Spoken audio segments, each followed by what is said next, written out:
This is Brian Drummond here, the OG voice of Vegeta from Dragon Ball Z, and you're watching Anime Secrets. It's over 9,000! Alright, my name is Daniel, otherwise known as Nostalgic DZA. Really excited to host this panel. So we're gonna go ahead and start bringing the legends on to stage with us. So, for each name that I call, please make sure you guys give a loud roar, okay? So starting out, we're gonna bring on Ashley Eckstein.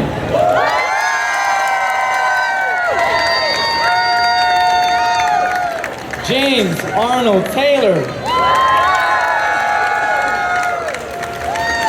Phil LaMarr.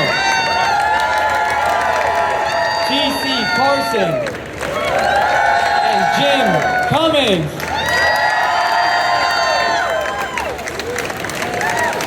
And Catherine Tabor.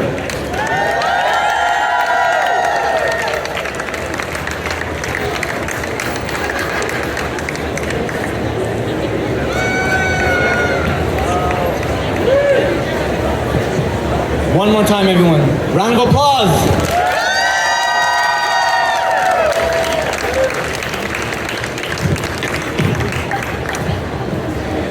All right. How's everyone doing up here today? Awesome. We are well. The Force is with us. All right. And are you guys all Houston natives? Where are we from, and how are we enjoying Houston? Yes. Yes?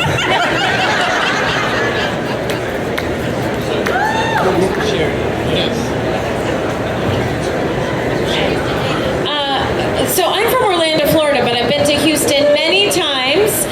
Any Astros fans out there? Okay. I've been to many baseball games, probably about 30 Houston Astros games. So I'm kind of like a Houston adoptee, right? That is amazing. Okay, so jumping right in. Star Wars is a beautiful franchise, right? So many wonderful memories attached to it. Obviously, this is what we're all here for, right? Star Wars, right, everyone? So, for you, I was here for the Loud House panel. No, I'm kidding.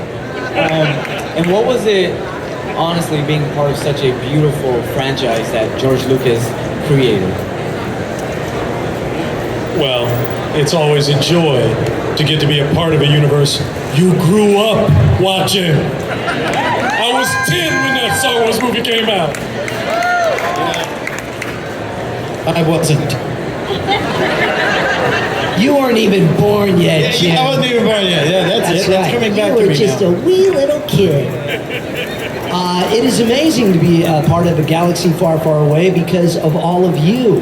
You have all made it amazing because Clone Wars was like this weird new thing, and who's this Ahsoka character, and are we gonna like her, and all of that. And now, all these years later, you guys helped save Star Wars with Clone Wars, save Clone Wars. Pretty cool. We got to come back and do another season, and it's all because of all of you. So we love you and we thank you. Yes. So, Ashley, this is for you. So, you voiced Ahsoka from a teenage Padawan to a wise leader. What personal growth paralleled your own journey with her over the years? Oh my goodness. So the question was, I voiced Ahsoka from a young Padawan all the way to a wise leader in Star Wars Rebels. Now, I was always older than Ahsoka. I was 25 when I started voicing Ahsoka, and Ahsoka was 14 when we met her. But in many ways, I still feel like I grew up with Ahsoka. My entire adult life has been spent with Ahsoka Tano. And in many ways, life has imitated art. I've gone through some of the same lessons that Ahsoka's gone through. And actually, when we meet Ahsoka in Star Wars Rebels, she was in her early 30s at that point.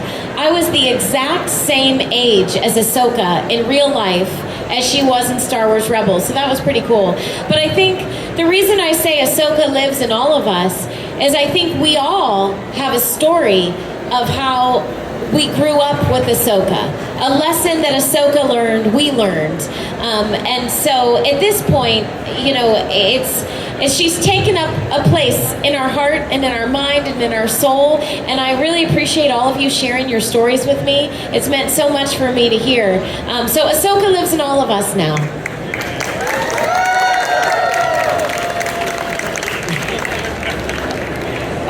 So, James, this one's for you. Okay. So, Obi-Wan is an iconic character through and through. So, what was it like for you to be able to play such an iconic character in Clone Wars? Gee, I never thought of it that way until now. So now, wow. It's amazing. It's amazing. Obi-Wan's, obviously, Obi-Wan Kenobi, the old Ben Kenobi. I grew up with as a kid watching Star Wars. Never knew I'd get to be him then. And then Ewan McGregor, of course, brought him to life in these wonderful movies. And then I've got to be him for 23 years now. I've been the voice of Obi-Wan in various ways. So I'm very blessed. Cheap applause. I'll take cheap applause. That's great. But no, it's thrilling to be a part of it. And then Jedi Master Plo Koon as well. Yes, Koto Ya. And several other characters in the world of Star Wars. So it is a dream come true to be a part of it, but mainly because I get to live and work with these wonderful people. I say live and work because Ashley and Matt and I usually are together. Now, you all know why Matt Lanter is not here, right? His wife is about to give birth at any moment. So, for Matt, everyone. Yes. I'm sorry to tell you that, Padmé. But, and he's going to have a Luke. He's already got a Leia, so there you go. So yes, he sends his wishes. Phil, as someone who's voiced many iconic characters throughout your illustrious career, when it comes to Star Wars itself, how do you keep each character in the Star Wars universe memorable? The ones that you play. Well, like I said, I grew up loving Star Wars. So getting to finally play a Jedi in a Dave Filoni Star Wars universe, that was so, that was even better than doing a late night sketch with Mark Hamill. That's amazing. Round of applause, everyone. Hey. Catherine, this one's for you. Yes. So, Padmé's strength and political role were expanded deeply in the Clone Wars. What was it like to portray her beyond the love story? It was really cool. It was an honor because I was a big fan of the character of Padmé, and Matt and I felt very blessed to get to expand on these characters that, you know, everyone had seen and loved, or not loved in the case of, you know, depending. We just, with Dave at the helm and expanding their love relationship and making them as real as we could for people, but also just some of the episodes where you got to see that some people still sort of viewed her as a damsel in distress, which I just never understood. And so we really got to flesh out that, yes, she believes in diplomacy and she's a politician, but she was also, when the time came, she's ready to pick up a blaster or a lightsaber occasionally. Pat, what did you discover about the lightsabers, though? What was it that you discovered about those? It was heavier than I thought. It's a funny one. T.C. Carson, this one's for you. Now, Is it really? This is your life, T.C. Carson. All right, bring it. so, such an iconic voice, I'm sorry. So, we all know Samuel Jackson is a legend in his own right, obviously, and he was amazing as Mace Windu. But your portrayal was another level in its own right. So what was it like to play Mace Windu in Clone Wars? Well, when I first got the gig, it was really about matching Sam's voice as much as I could. But as I got to work with Dave, he was like, well, what do you have? I mean, what can we, can you make it more who you are and still keep the essence of who he is? And so I think that's what happened as we were able to go through the series. We were able to create this Mace Windu that you hear now on Clone Wars. And I like him. And he still got a little Sam in him. He got a little hood. He got a little bit of hood, but he keeps it kind of under wraps, you know. Absolutely legendary. So, Jim, Hondo's the ultimate lovable scrounge, for sure. How did you find the right balance between danger, charm, and comic relief? Oh boy, I don't. Dang, what was that again? Are you sure? Can you break that? Can I answer that in parts? No, I'll be here all night. I actually kind of gravitate towards guys like that. The thing about Hondo is, the way I think about it is, if you're playing cards with him, you're in trouble. Shame on you. I hope you have a big wallet, because he's not going to leave until you don't have a big wallet. But you can probably trust him with your kids. You know what I mean? And that's not a bad guy. That's a pretty good bad guy.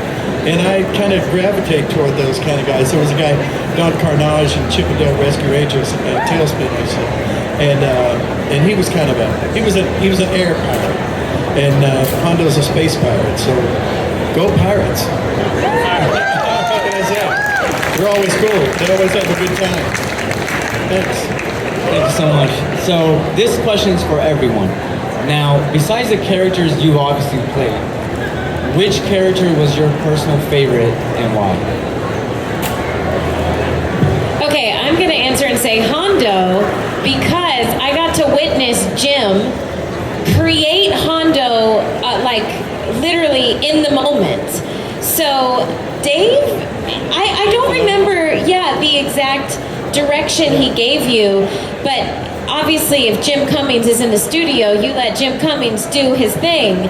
And he literally just came up with Hondo on the spot, and it was just watching brilliance work. It was so bless cool. Your heart. God love you. Well, thanks. For what it's worth, it's Hondo, and I accidentally invented this years ago.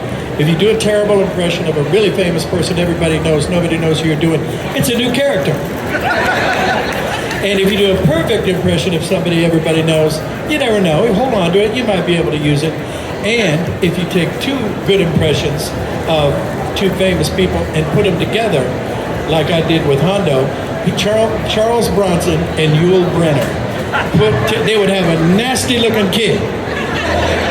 But he'd sound like Hondo, I think. He probably looked like Hondo, too. He probably looked like Hondo, too.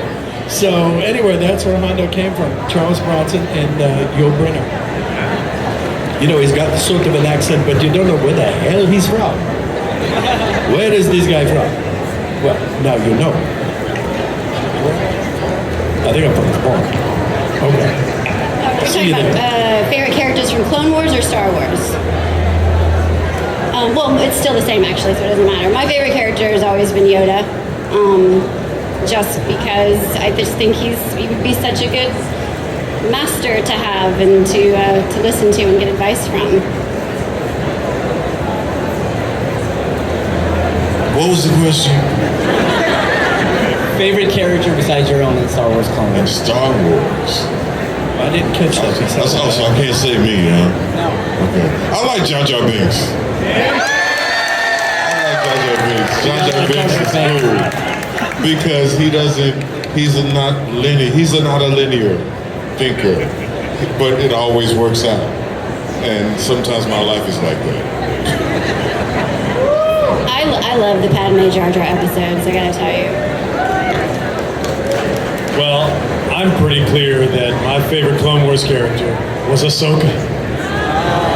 Because this, Star Wars legend having a Padawan brought a new vibe into the Star Wars universe, which is probably why my son was so excited to finally go see Star Wars in a theater when it was the 4 episodes of Clone Wars.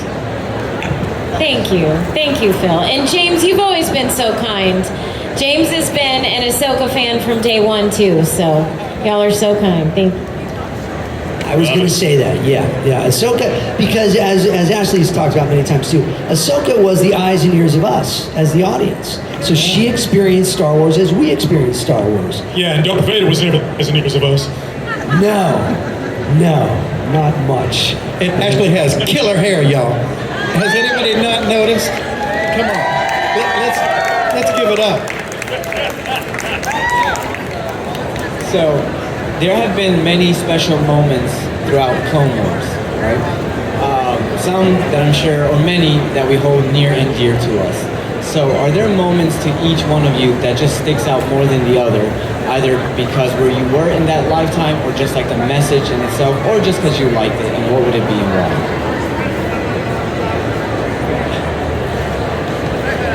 The moments that I remember are when we were all able to do group recordings together. That was a lot of fun to actually be in the room, because most times, like when you do video games or when you do animation, you kind of do your lines and you do them 3 or 4 different ways, and then the editor puts that together. But when you get a chance to actually be in the room with actors, it's different. The timing is different. The responses are different because they change a word or they change an inflection, which changes how you deliver your line. So those were the best moments I had working with everybody in the room. Yeah, and that was the coolest part about Clone Wars is we always worked together in kind of in the round like an old-time radio play, and we would get to play off of each other. Now, the one thing about it, though, is if Anakin and Ahsoka had a lot of lines together, they'd actually put you on other sides of the room because the mic would bleed into the other. But it would be great because you'd always have that eye line, or Anakin and Padmé were always on the other side. But they always put Matt and I next to each other. We always had a lot of lines together. And I think it was just because Dave would always be like, I like watching my Obi-Wan and Anakin be together and do their thing. That's my Dave. I always have to do my bad Dave Filoni impression. Because Dave would always impersonate George Lucas, remember? We'd be in there, and he'd be behind the glass, and he'd go, well, George came in and said that, and he starts going, you know, someday this is going to come back on you, and people are going to be impersonating you now, Mr. Fancy Pants Cowboy Hat Guy. And so here we are. Take that. That's amazing. Okay, so fan engagement, that's really important, you know?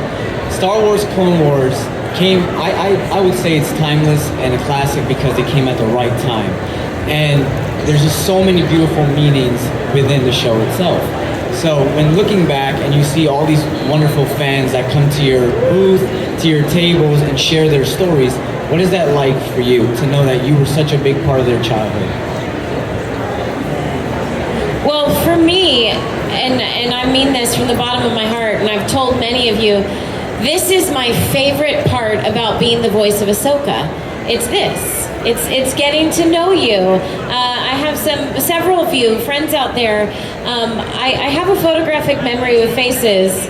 Yes, I know, my friend Angel, yes. So I remember people time and time again, and I consider us friends once we've met. You know, Anna, and how blessed are we that we get to travel the world and geek out with fellow Star Wars fans. I mean, that is just the best job in the entire world.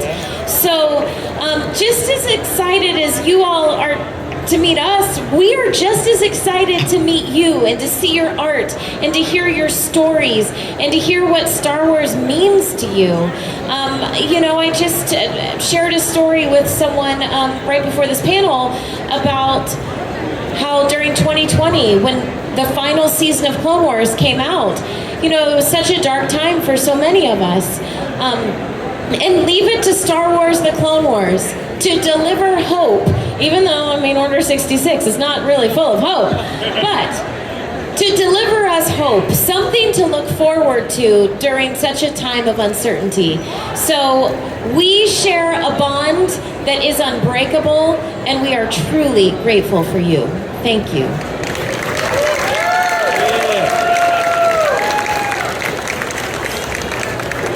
So, you mentioned something really important. You said what Star Wars means to you. So that is my personal question. This is for all of you. So, for you, all of you, what does Star Wars mean to you personally? Fine. Gosh, you know, in spirit, it reminds me of a lot of. I used to be a nut for the old westerns, the old black and white westerns. And there's a lot of that in there, in Star Wars. There's, you know, people, I mean, the bit, like in the very first movie, in the cantina, when Han is under there and he's pretending not to really shoot this guy. Okay, and that could have been in Dodge City, and it had that kind of appeal to me. And I'm a big black and white old cowboy TV show fan, and it struck me. It's a shoot 'em up kind of, but it's got a morality play to it. The good guys are good, the bad guys are bad, and then there's Han Solo and the people like Hondo. Is he good? Yeah. And it's kind of, it brings to life all the people and all the drama that we experienced throughout history, and it's still going on today, and here we all are. So yeah. Round of applause. I don't think I answered anything. Hey, buddy. Well, for me, I had a really, really great friend that was like a brother. Both of our names are Terrence. He was Terrence A. Baker, and I was Terrence A. Carson, so Tab and Tab. I went to my first Star Wars movie with my brother. He was so in this Star Wars universe. He was in it. When I got the gig, I thought about him because he had passed away. And it is a way to stay connected to somebody who I really, really admired. He was a wonderful actor, great voiceover actor as well, lots of commercials. But every time I went into the studio, I would think about him. And so that was the connection I had with the whole story. I love your voice so much. I was going to make a joke about how we audition for the same things all the time. It's just so cool to sit next to that voice. So, but for me, it's the eternal battle of good versus evil that exists in every day. It's sometimes the gray that you see, a little bit like Jim was talking about, but the redemptive qualities of man when he tries to do what's right and turn to the light side. And also just, standing with your friends to fight for what you believe in. And it's pretty much it's Star Wars in a nutshell, and doesn't get much better.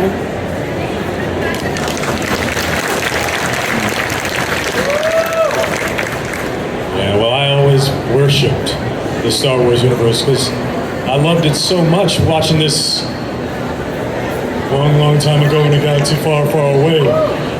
It made me finally get into sci-fi. And when we finally started doing Clone Wars, it got even better. They got more heart into it. So, I'm a Star Wars worshiper. Wow, no pressure. All these great answers, and now I got to come up with something. I hope you're thinking of something, Ashley. Ashley always knows how to bring it home, though, so we got that. Star Wars, yeah, so for me, I saw Star Wars when I was 7 years old the first time, and yes, I'm dating myself there, but 7 years old when Star Wars came out, and I saw it in a drive-in movie theater, and I remember the coolest thing about it was, it's kind of what Jim was talking about. Before that, we had 2001, we had Logan's Run, we had all these really cool sci-fi movies, but everything was pristine and perfect. And Star Wars was filthy, it was dirty, it was the Old West. Nothing worked, this hunk of junk and banging on the side. It became real. If space was going to be real, it was Star Wars. And it's probably impossible for half of this room or more to actually kind of know what it was like to have a world without Star Wars. But there's a couple of us on the stage that might know a world without Star Wars. And it is much, I'm not talking about you. I'm talking about Ashley and I. But it changed the world. And what's amazing is that you're all still here signing up for it. And by the way, we've got David Acorn over there, we got Nika Futterman, we got D. Bradley Baker, we got Star Wars all around this room, people that were part of the Clone Wars.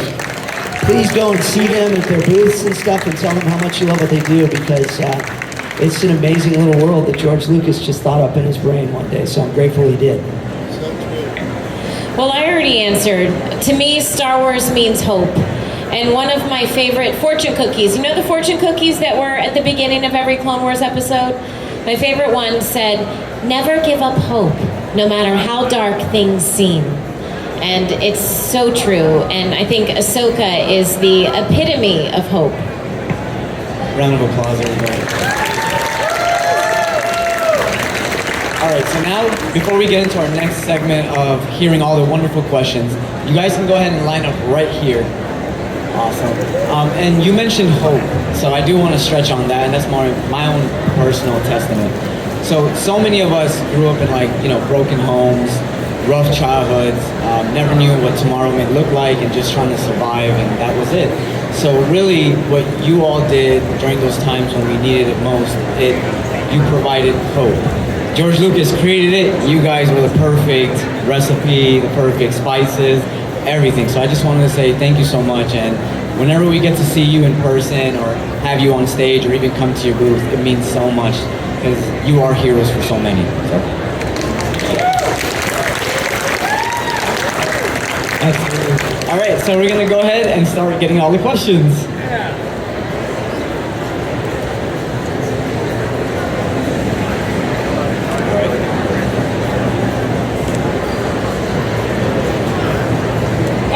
JC, I was wondering, this is kind of a deep cut question, but I don't know if y'all remember the Star Wars Clone Wars Decoded episode that they ran for 2 seasons, where they would basically show like the in-between what was going on in the scene, but not like, it's kind of confusing, but was there ever a chance of continuing that potentially in the line, because it kind of stopped abruptly?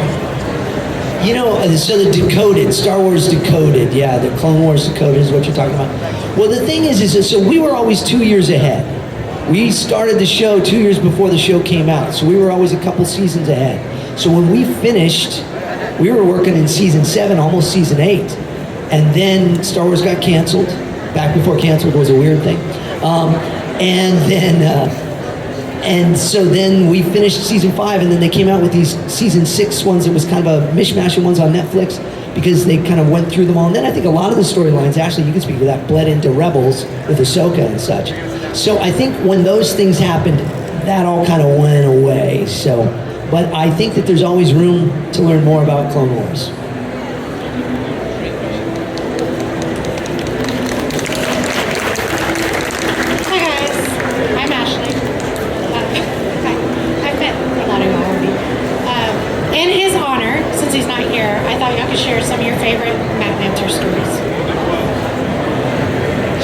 In his honor, since he's not here, can we share some of our favorite Matt Lanter stories? Well, Matt and I are neighbors. He actually convinced me to move into the neighborhood, but what he didn't tell me is his house is up on the top of the hill. So he has the high ground. So some of you have probably heard this, but if Matt were here, this is his favorite story to tell. So Matt was actually a recast. So there was an Anakin before Matt. There was another Anakin for about 6 months. His name is Matt Lucas. He's so talented. He does go to conventions from time to time. He was Anakin in the micro series. Super, super talented guy. Please go meet him if you see him. But after about 6 months, they decided to go in a different direction, which happens a lot in our field. I've been recast several times. It's heartbreaking when it happens, but it is something that can be quite common. So Matt Lanter, we had all been working together for about 6 months by the time Matt came in. Now, Dave Filoni had already warned me.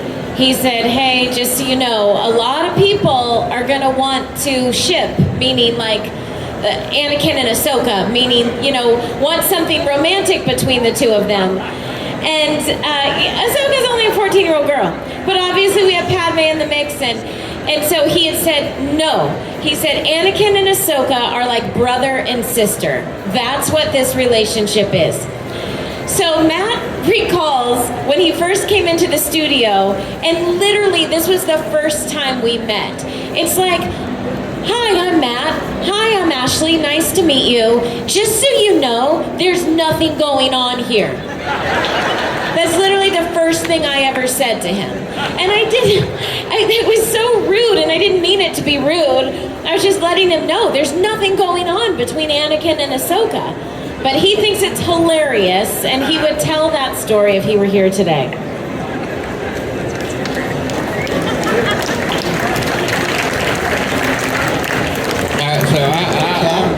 I'm partially deaf, so it takes me a minute to get the words out. Now, this is more a touch at home, but not really a Star Wars, but I want more personal advice, okay? And my father is just turned 72. He's a big Star Wars fan, but he has Parkinson's. So my thing is, I would each one of y'all give a perspective how I stay, I guess level with him and just be able to just be as supportive as I can, because I'm autistic and it's not easy to deal with that. So I'm not trying to throw sad thing away. This show also touched me hard, and like how there's a lot of just teamwork and just people even with the bad side, there's just so much just feels like so much family going on there, and it's if that makes sense. We are one big family here. We really are. And the beautiful thing is we get to see each other here at the shows and such. So our best and our prayers to you and your father dealing with Parkinson's and all. But thank you for sharing that. And God bless you. We're glad that Clone Wars brings you all together.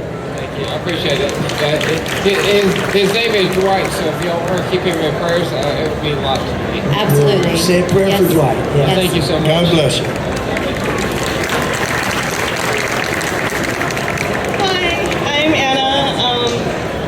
Talked to a few of you and given you each a gift. I really don't have a question. It's more so I have 3 more drawings I need to give.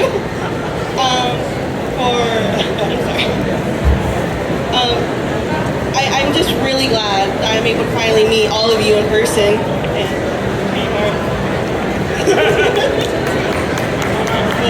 thank you for bringing all these characters to life.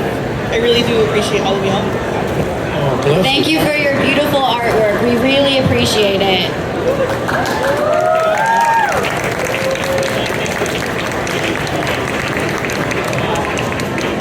Great.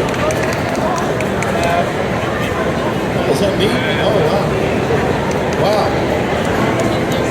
Did you get him right? Wow. I've never looked this good. Who's this dashing guy that's not me? Wow, thank you. Look about 20 years younger. Yeah. Thank you. Hello, my name is Danielle. I just wanted to say, Ashley, you were so amazing and such a feminist inspiration because her universe, let's go women. I just wanted to say, ask, what is something you wish your character could tell themselves after everything they've been through? What is something you wish they could tell themselves? Something you wish your character could tell themselves or us. Yeah. So Hondo, what would Hondo say to Hondo? Jim. Keep up the good work, my friend. I love to love you. I think that is kind of what he would say. He's his own big fan, that's for sure. But don't worry about it. Just make a nice contribution and I will see to it that your money is invested wisely because I care about you. Hondo for office, yes. Stay away from planes with snakes.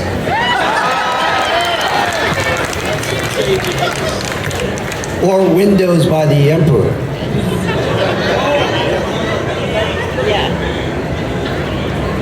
Speaking of the Emperor, Padmé would tell herself not to trust white-haired dudes whispering in her ear in English accents.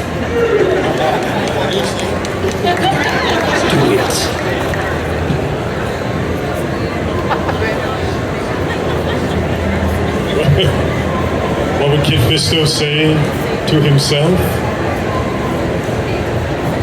Those who have power should restrain themselves from using it.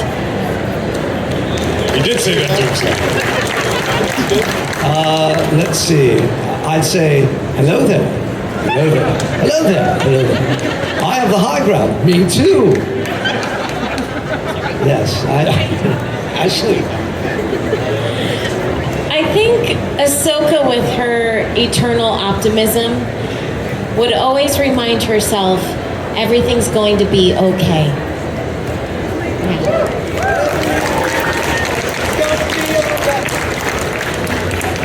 Hi, my name's also Danielle. So you guys mentioned earlier that sometimes you guys would be in the booth all together, working on episodes. Was there ever a time where you guys were just having trouble getting through one of those sessions because you guys were maybe cracking up too much or, things of that nature? Okay, I have shared this before. There was the planet Serapis, and I couldn't get through it because there's no way to say it without saying the word piss. And so it's like, we're going to Serapis. And then I would laugh, and then I'd be like, we're going, Master, to Serapis. And then I'd laugh, and I could not get through it. So if you ever need to make yourself laugh, just say Serapis. And it's so funny. That's the most you'll ever hear Ashley Eckstein swear, by the way. And I think when I watch those commercials at night, it's always, ask your doctor to try Serapis.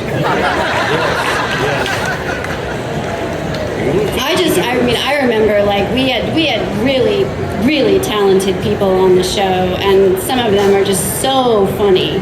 And when you would get 2, 3, 4 of them in a room, and they can all do impressions, and they're just so on it, so quick, it would be shocking to me sometimes that we would actually finish an episode.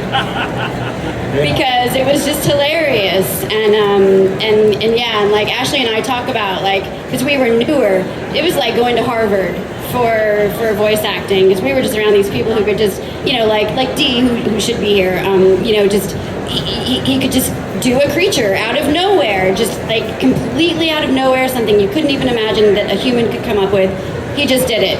And then something else is happening over here, and it was, I think our job on the other side is probably even better than what you guys got to see, so. Awesome. One more time for the amazing cast of Star Wars Clone Wars. Thank you. Thank you, everyone.